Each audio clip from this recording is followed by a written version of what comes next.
Happy Friday and welcome to the end of the week, but actually only day 5 out of 7 of the live streaming challenge that I have signed myself up for. It somehow has already been 5 days, which is kind of remarkable. I've never done this kind of challenge before, although I tell people to do it all the time. So it's been a really fun experience all the way across. And today I was trying to figure out what I was going to talk about. And I'm now realizing I should just quickly double check my sound levels. Good. Okay, good. I'm on my right mic. I was pressing the button too quickly. But one of my friends, the absolutely incredible Pam, asked me a question about starting a podcast. And so I thought, you know what? I get this question fairly often. And so why not do today's live stream, day 5 of 7 of the live streaming challenge, the 7-day live streaming challenge, all about how to start a podcast. And if you were like, who the heck are you? And why the heck are you talking about a live streaming challenge? Hi, I'm Katie. I assume you know me since you're probably seeing this on one of my social channels. But if you don't, I am a marketing professional. I am a live streamer, a podcaster, a mom, a chicken and duck keeper, a dual citizen, someone who lives in a house from the 1700s, and generally everything in between. And I've been podcasting now for probably 3 years or so. These days, I do 3 shows that I co-host with some really incredible people. I co-host a podcast called The Flow with my coworker and friend Doc Rock, and that is on Tuesdays at 12 p.m. Eastern. I co-host this show. I'm hanging out here in this space called the VHS Club with my best friend. That's Thursday nights at 9 p.m. Eastern. And then, excuse me, and then I do a live stream show with my friend Jeff on Fridays at 2 p.m. Eastern, where I crochet, he carves wood, and we talk about all things crafting and creativity and community. So I've done a lot of podcasting, but it took me a while to get into this space. And I know a lot of people have a lot of questions. So if you are hanging out live, you're welcome to drop those questions into the comments wherever you're watching. If you're catching this later on replay, you can still drop those comments and questions in. I'm more than happy to circle back and answer them. So the question that Pam asked me is, how do I get started and how much money is it all going to cost me? Which is a completely legitimate and fair question. And unfortunately, it does vary a little bit. So the questions that you'd have to ask yourself are, what kind of podcast are you looking to start? And where do you want to put it? And who is your target audience or your community? Because those decisions and the answers to those questions are going to shift your spend around a little bit. I obviously do a lot of things, almost everything in the video space and in the live streaming space. So the things that I have in my studio, while not the most expensive, might be more expensive than someone who's doing an audio only podcast, for example. But at the bare minimum, you are going to need a few things. So you are likely going to need a computer. You are going to need good internet connectivity, especially if you're bringing on guests. So Pam wanted to do an interview style show. So she wants to bring on guests. You're going to need software to connect with your guests and to record your audio, your video, live stream if you want to do it live. You're going to need a camera if you're doing it as a video. You're going to need a microphone, whether you're doing it as a video or audio, lighting if you're bringing in camera. I think that's it. A positive attitude, a winning personality, lots of incredible friends and guests to bring on. But that's generally everything that you need. And all of that stuff is going to vary in cost depending on what you're getting. So the things that are here in my studio space, which I'm realizing now I probably should have connected my phone camera to show you, but I'll talk through them anyway. So this microphone here is a Shure MV7 microphone. It is a dynamic microphone. It connects into my computer just with a USB-C cable. So it's really easy for me to connect it right into my computer. I can plug that directly in, and it comes in as an audio source into tools like Ecamm, Zoom, anything that is receiving a microphone. This is the most important thing that you're going to need if you want to start a podcast. Microphone first. Microphone beyond anything else. If you have something to say and you want to share it publicly, you need to sound good. You need to have this. It's just a no, there's no way around it. And you want to invest in something that is going to be good enough to at least get you the first year of episodes. So if you want to go more affordable than this option, which is a little bit one step up in Shure's list, but this is actually a few years old at this point. So there's even a newer model of this. But the Shure MV6, which I don't have here in my studio, but I do have used it often, is a more affordable option than this one. So I think the MV6 is somewhere around, oh, shoot, I want to say, you know what? I'm going to look it up. I'm going to live look it up. You can all sing the Jeopardy theme song while I do it. I should have been prepared, but you know what? I just hit go. And here I am. So the Shure MV6, which advertises itself as a gaming mic, but is actually a really fabulous podcasting mic. So don't worry about that. $169 American, USD, 169. And that is also a USB-C microphone. So you just literally plug it directly into your computer, and then you're going to control that audio level, and you're going to do your audio monitoring in software. So easy peasy for just getting started.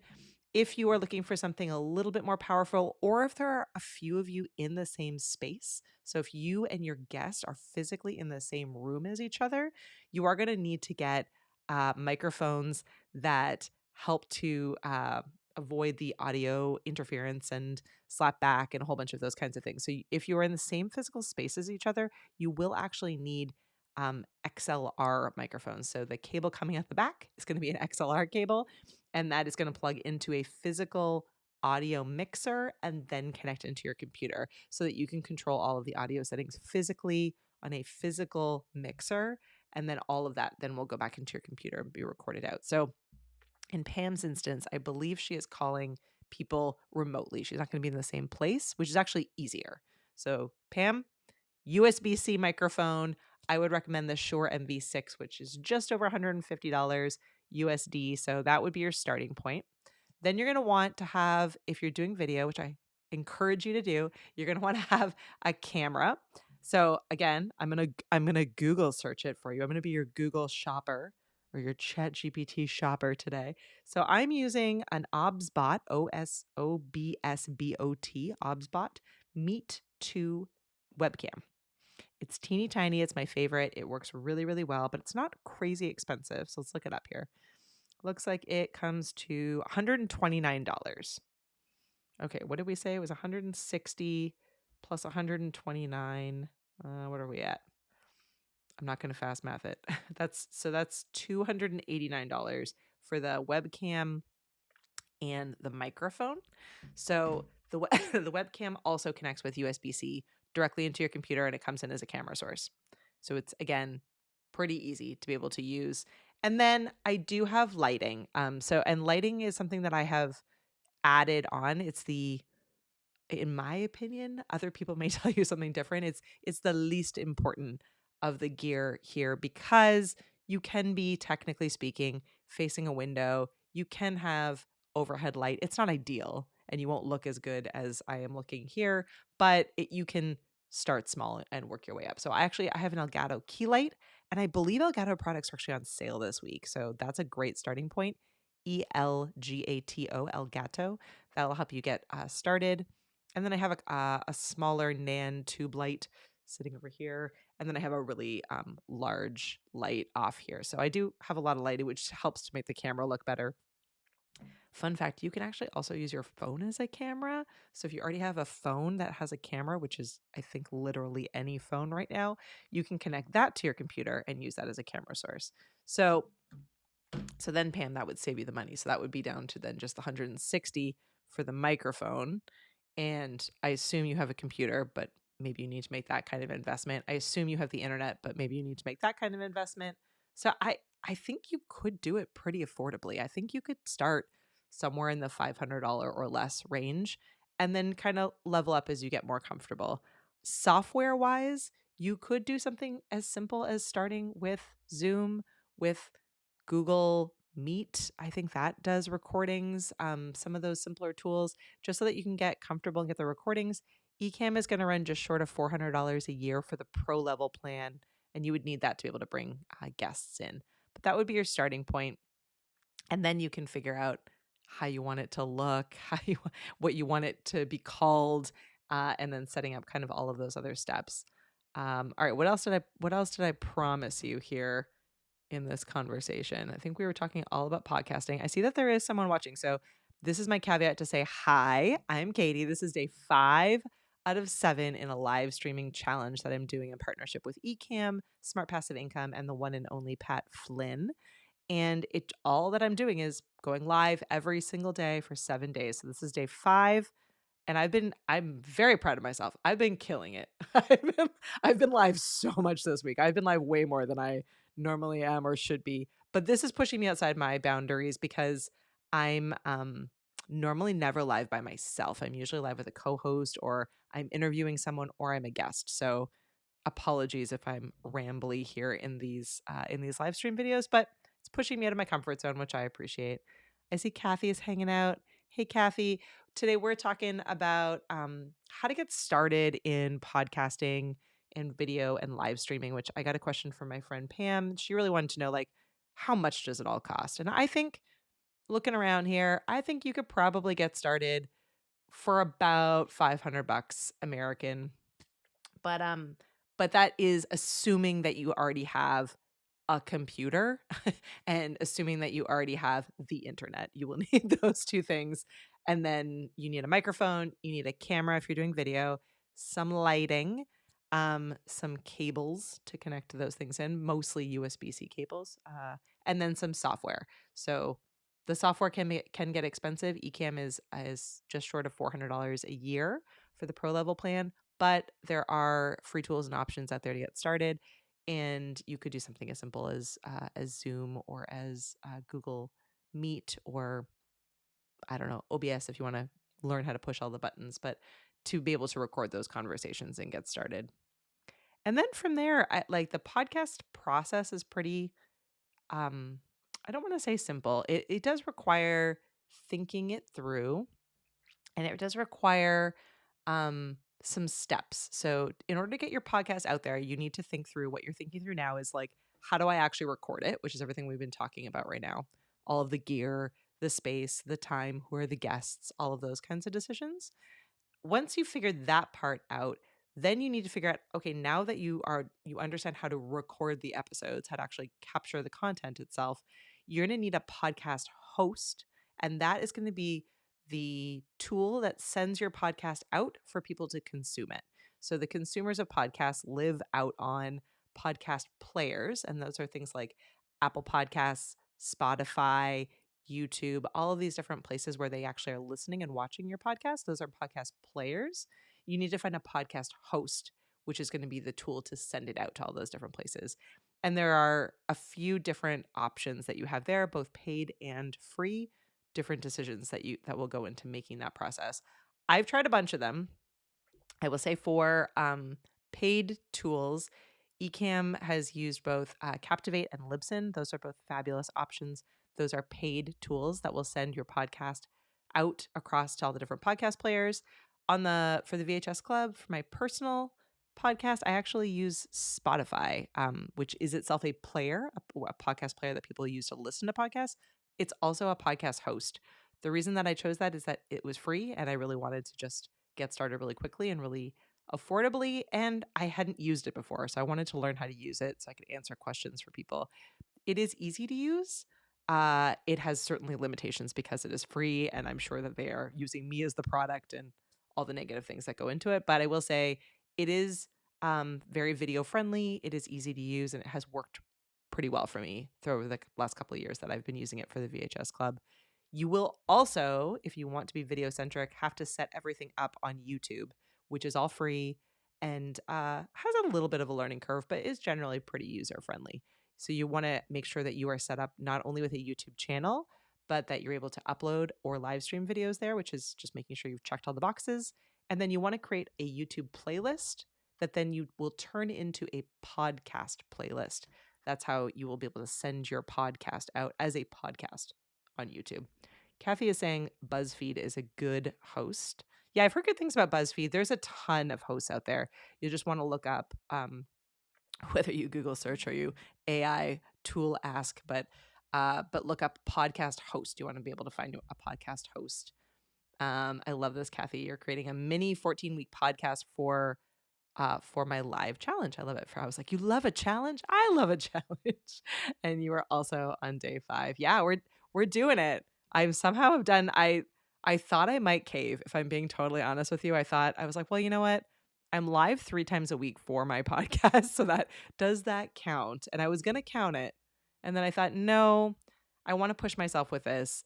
So here I am by myself, which is squishy and uncomfortable for me, but I'm doing it anyway, even though it's probably rambly and I have changed topics, and I've committed also to just doing it. So I'm not planning. I'm usually a planner. I usually want to have a theme and I want to have each day build on itself, which is the better way to do it. But because I'm trying to push myself and just be here, I'm just pushing the button. I'm literally sitting down when I have time. I'm just hitting go live now, and here we are. So come with me on this journey. And if you want to get involved as well, I know we're 5 days into this 7-day challenge, but if we're being honest, because we're friends, if we're being honest, you can start this at any point, and the Ecamm community is always there to support your efforts and to answer questions. So you could just decide to do it. Just commit to doing 7 days in a row. Find an accountability partner to hold you to it. Tell a dog, tell a spouse, tell a friend, tell a parent, tell a colleague, whatever, someone else to hold you accountable to it, or just sticky note it and just commit to yourself that you're going to do it and just set it up and be consistent. 7 days. 7 days is enough to kind of get into the rhythm of it and get used to it. You might end up finding that you do 30 days. You might end up finding that you do. Pat Flynn did 365 days of going live every single day. And I'm sure he learned an insane amount of stuff about how to do this, what people want to see, everything in between. So I probably would want to be a little bit more organized than I am right now, if I'm being honest. Buzz, yeah, sorry. You know what? I didn't even notice that, Kathy. You said BuzzFeed, and I was like, yep, that's a tool. Buzzsprout is the podcast host. Okay, so keeping myself on track here, which I'm a little squirrely because it's Friday. But okay, so we're talking about podcasting, how to get started, how much it costs. So we've talked about all the different pieces of tech, and all of that is switchable, editable. You choose based on what works best for you. The only thing that I would strongly recommend is a good microphone. Everything else you can mess around with, but I would, if you only have a little bit of money to invest, microphone first, everything else after that. Everything else is going to be as good as the time you spend learning how to use it. So cameras these days are all about the same. They're all pretty good, but you need to have good lighting. You need to know how it connects into your computer. You need to make sure that you've like cleaned the lens. You need to have it in the right position. There's a bunch of things that you need to just learn that are photography and videography basics with a camera. So it may actually not be you. It may not actually be your camera. It might be you that's making your camera look bad. And you can use your phone as a camera. So there's lots of options for cameras, lots of options for lights. Microphones are what are really important. And there's even within good microphones, there are tons of options. Just make sure you're one step above using your headphone microphones or your built-in microphone in your computer. Don't use either of those things. Use something that you're connecting to your computer that's a little bit better than that. Oh, I love that. Kathy says that she was a guest on Pat's last day of three. You were number 365? I didn't know that. I love that. And he's the one that got you into live streaming during the pandemic. Well, I am super grateful to him because you were certainly one of my favorite people to get to hang out with. So huge thank you. I love that. I love that you found live streaming during that time. I think a lot of people found it during the pandemic. Okay, so we covered gear. We covered cost for gear. I'm guessing I'm going to get ballpark. I'm not mathy, but I'm going to guess it's somewhere, depending on what you already have, it's somewhere in the $500-ish range to get started. So that was Pam's first question. And then we just talked about podcast hosts. So you need a host to send your episodes to so that they go out to the masses. And then the other thing that you're going to need is a consistent schedule. It's actually really, really important in podcasting. So you can make mistakes here and there. We all are going to make mistakes. We're all going to miss episodes, etc. But your community and your listenership, your audience is going to show up for you, hopefully, hopefully you're creating incredible content. They're going to want to show up for you week after week. So they will notice if you don't show up when you say you're going to show up. So whether you're live streaming your podcast episode or you're recording it, you're still going to need to have a release schedule. So you need to figure out what that is for you and what you're able to commit to. So that could be you're going to do it weekly. It could be every other week. It could be daily. It could be monthly. It doesn't matter. It's whatever you set it to be. And then you will need to communicate that clearly, and you'll need to communicate updates clearly.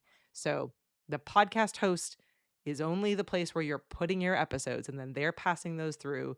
You are going to need to be consistent with how frequently you're getting your episodes out there. And if you've committed to releasing an episode Thursday mornings, you better show up on Thursday mornings. Otherwise, your audience is going to be wondering where your episode is. And if it's not there, they're going to move on to their next favorite show. So that part actually really, really does matter. And then, Pam, as you're starting, you're also going to want a name for your podcast, which I know seems like silly and and probably is like the hardest part in some ways, thinking through like, what is this show? What should I call it? But you do really want to do like a quick search before you decide on that final name, because there might already be a show out there that's called something that or something similar. And you don't really want to add that confusion. And if the show becomes a giant deal and you end up wanting to trademark it or sell products, with it or among it, you don't want someone else having the same name. So actually thinking that through in those early stages before you start listing, finding that podcast host, getting those episodes recorded, you are going to want to think about a name, and you probably are going to want to think about a website, a landing page, somewhere where people can find your podcast, which a podcast host in many cases will actually set up for you. There's also an incredible tool called podpage.com that I love because it makes it really easy if you're someone like me and you're not like designy and you're not like great at building websites, it actually will build that entire page for you. So if you excuse me, this cough will not go away. If you swing over to the vhsclubpod.com, you can see what mine looks like, and that was all built with Podpage. It's really easy for me to update, and it does all of the things that I need it to do as a website for a podcast. It's built specifically for podcasters and podcasting.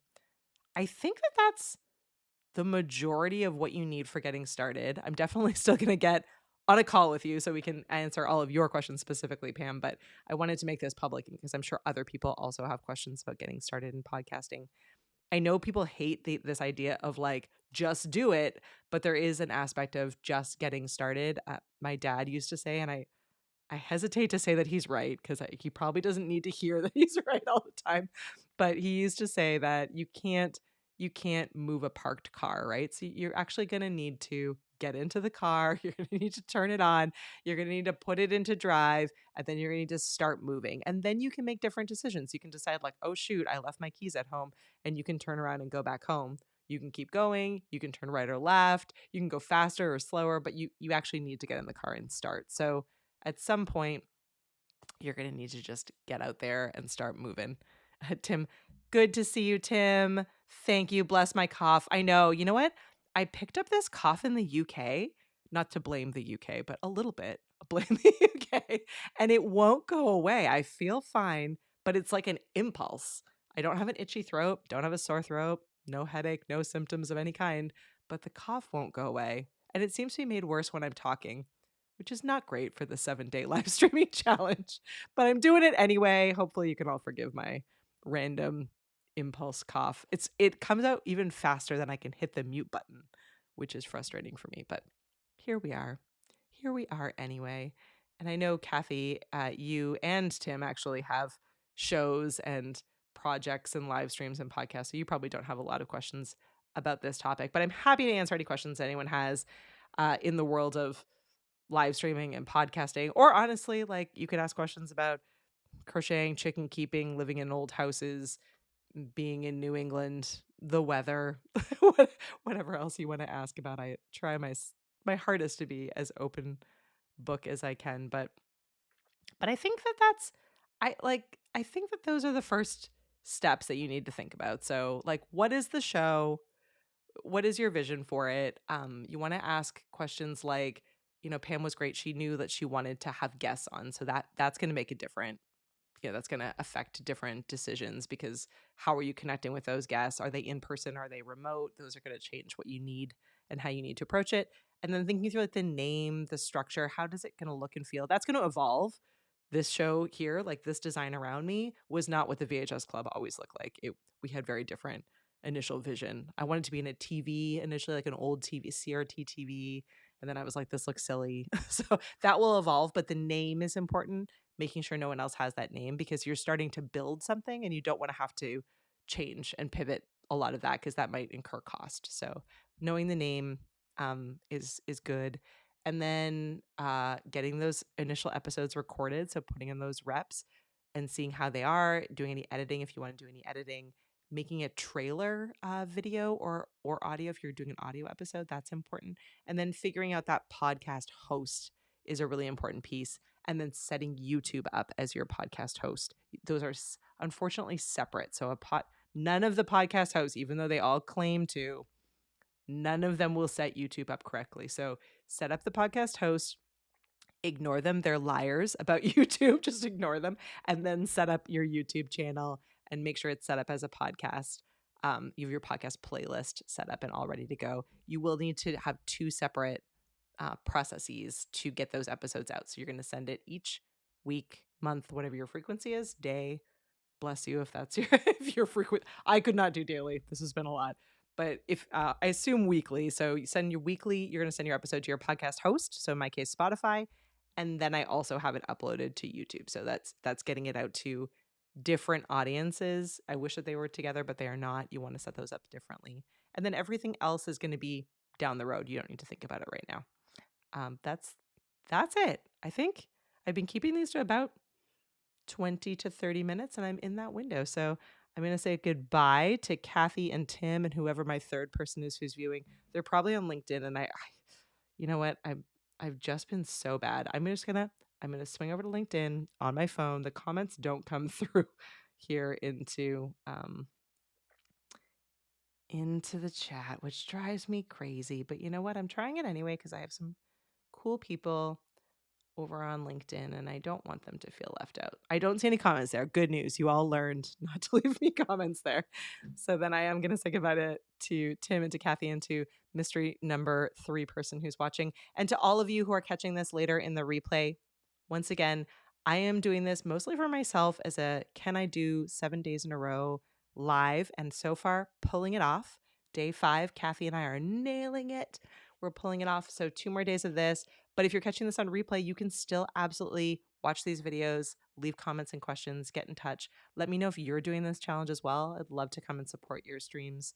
And I hope you have an absolutely amazing weekend. It's going to be gorgeous weather here. So I'm going to get away from the screens for a little bit.